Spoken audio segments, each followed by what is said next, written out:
नमस्कार, बहुत स्वागत है आपका। आप देख रहे हैं शिव पुराण उपाय। अगर आप हमसे अभी अभी जुड़े हैं तो प्लीज़ चैनल को सब्सक्राइब कर लें और पसंद आए तो वीडियो को लाइक करें। कमेंट में हर हर महादेव जरूर लिखें। करवा चौथ की कहानी। ऐसा माना जाता है कहानी कहने और सुनने से आपको इस दिन का व्रत का पूरा फल मिलता है, और कहानी के बीच बीच में आपको हुंकारा भी भरना चाहिए कि हाँ, आप सुन रहे हैं। और दूसरी बात, हाथों में आपको जितनी चीज़ें हैं वो लेके बैठिएगा, गेहूं के दाने वगैरह। अब हम कहानी आपको सुनाते हैं। बहुत समय पहले की बात है। बीरबती नाम की एक राजकुमारी थी। जब वह बड़ी हुई तो उसकी शादी एक राजा से हुई। शादी के बाद वह करवा चौथ का व्रत करने के लिए माँ के घर आई तो बीरबती ने भोर होने के साथ ही करवा चौथ का व्रत शुरू किया। बीरबती बहुत ही कोमल और नाजुक थी और यह व्रत की कठोरता सहन न कर सकी। शाम होते होते उसे बहुत कमजोरी महसूस होने लगी और वह बेहोश सी हो गई। उसके साथ भाई थे, उसका बहुत ध्यान रखते थे। उन्होंने उसका व्रत तुड़वा देना ठीक समझा। उन्होंने पहाड़ी पर आग लगाई और उसे चांद निकलता बताकर बीरबती का व्रत तुड़वाकर भोजन करवा दिया। जैसे ही बीरबती ने खाना खाया, उसके पति की मृत्यु का समाचार उसे मिल गया। अब वह बहुत दुखी हुई और पति के घर जाने के लिए रवाना हुई। रास्ते में उसे शिवजी और माँ पार्वती मिलते हैं और माता ने उसे बताया कि उसने झूठा चांद देकर व्रत को तोड़ा है चौथ का, इसी वजह से उसके पति की मृत्यु हो गई। अब बीरबती अपनी गलती के लिए क्षमा मांगने लगी। तब माता ने वरदान दिया कि उसका पति तो जीवित रहेगा लेकिन पूरी तरह स्वस्थ नहीं होगा। बीरबती जब अपने महल पहुंची तो उसने देखा राजा बेहोश थे। शरीर में बहुत सारी सुइयां चुभी हुई थी। वह राजा की सेवा करने लग गई। सेवा करते हुए एक रोज एक एक करके वो हर रोज सुई निकालती और 1 वर्ष बीत गया। अब करवा चौथ का दिन आया। राजा अब भी बेहोश था। शरीर में सिर्फ एक सुई बची थी।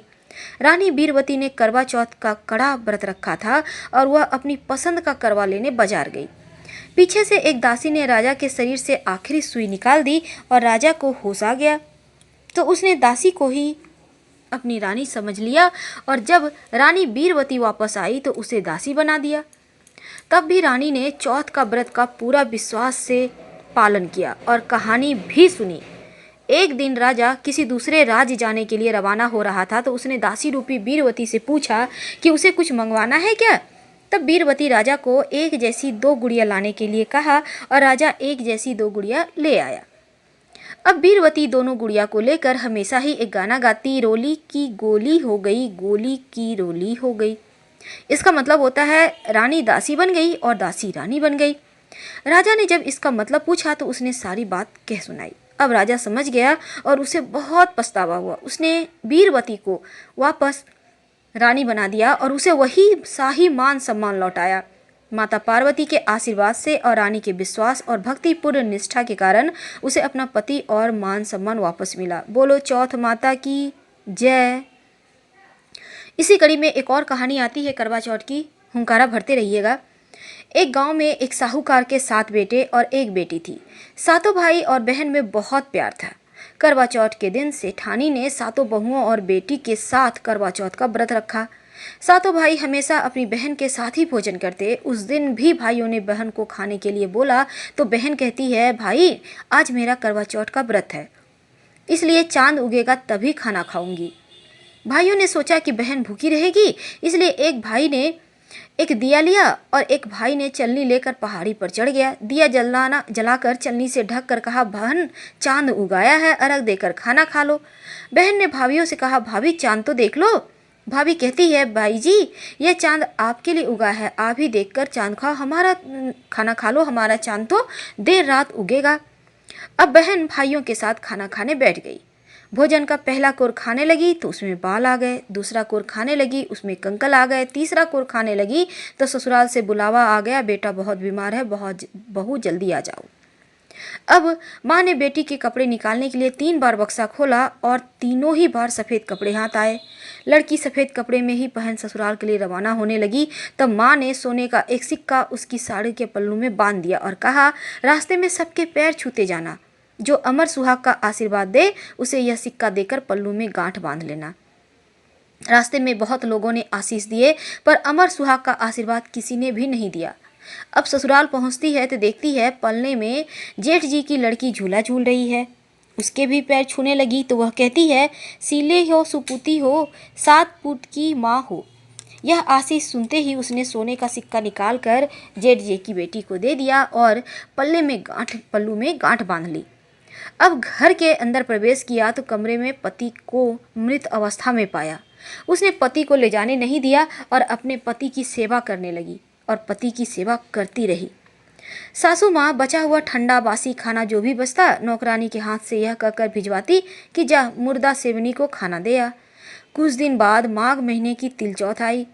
उसने माता से प्रार्थना की, कहा, माँ मुझे मेरी गलती का पश्चाताप है, मुझे माफ़ कर दो। हे चौथ माता, मेरा सुहाग मुझे लौटा दो, मेरे पति को जीवित कर दो। माता ने कहा, ये मेरे हाथ में नहीं, तू बैसाखी चौथ माता से कहना, वही तुम्हारा सुहाग लौटाएगी। अब बैसाखी चौथ आया तो उसने फिर प्रार्थना की, माँ मेरा सुहाग लौटा दो। तब बैसाखी चौथ माता कहती हैं, भादुड़ी चौथ माता तुम्हारा सुहाग लौटा देंगी, तुम उनसे कहना। भादुड़ी चौथ माता से प्रार्थना करने पर उन्होंने कहा, सबसे बड़ी कार्तिक चौथ माता है, उनकी नाराजगी का कारण तुम्हारे साथ ये हो रहा है, उन्हें प्रसन्न करने पर तुम्हें जो चाहिए वो मिलेगा। अब कार्तिक महीने में चौथ माता स्वर्ग से उतरी तो गुस्से में उससे कहने लगी, भाइयों की बहन करवा ले, दिन में चांद उगानी करवा ले, व्रत भंडानी करवा ले। उसने चौथ माता के पैर पकड़ लिया और बिलाप करने लगी, हे माँ चौथ माता, मैं ना समझती इसलिए मुझसे भूल हो गई, मुझे इतना बड़ा दंड मत दो। आप जग की माता है, सबकी इच्छा पूरी करने वाली है, मेरी बिगड़ी बनाओ माँ, मेरा सुहाग लौटा दे, मेरे पति को जीवित कर दो। अब माता ने खुश होकर उसे अमर सुहाग का आशीर्वाद दे दिया। उसका पति उठा और बोला, मुझे तो बहुत नींद आई। तब उसने अपने पति को बताया कि वह 12 महीने से उसकी सेवा कर रही थी और चौथ माता ने उसका सुहाग लौटाया है। तब पति कहता है, हमें चौथ माता का उद्यापन करना चाहिए। उसने चौथ माता की कहानी सुनी और उद्यापन कर चूरमा बनाया। दोनों खा पीकर चौपड़ खेलने लगे।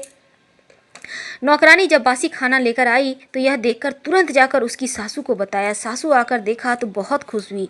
बहू से पूछा, यह सब कैसे हुआ? तब बहू सास के पैर छूकर बताया, यह चौथ माता का आशीर्वाद है। सभी लोग चौथ माता की कृपा देखकर बहुत खुश हुए। सभी स्त्रियों ने पति की दीर्घायु के लिए चौथ माता का व्रत करने का निश्चय किया। हे चौथ माता, जैसे साहूकार की बेटी का सुहाग अमर किया वैसा सभी को करना। कहने सुनने वालों को, हुंकारा भरने वालों को, सभी को अमर सुहाग देना। बोलो मंगल करनी दुखहरनी चौथ माता की जय। हुंकारा भरते रहिएगा। अब अंत में गणेश जी की कहानी सुने बिना तो आपका ये व्रत अधूरा रह जाएगा, इसलिए गणेश जी की कहानी सुनने के बाद ही आप उठें। हुंकारा भरते रहें। आइए हम गणेश जी की कहानी आपको फटाफट सुना देते हैं, क्योंकि आपने बहुत समय से वेट किया है।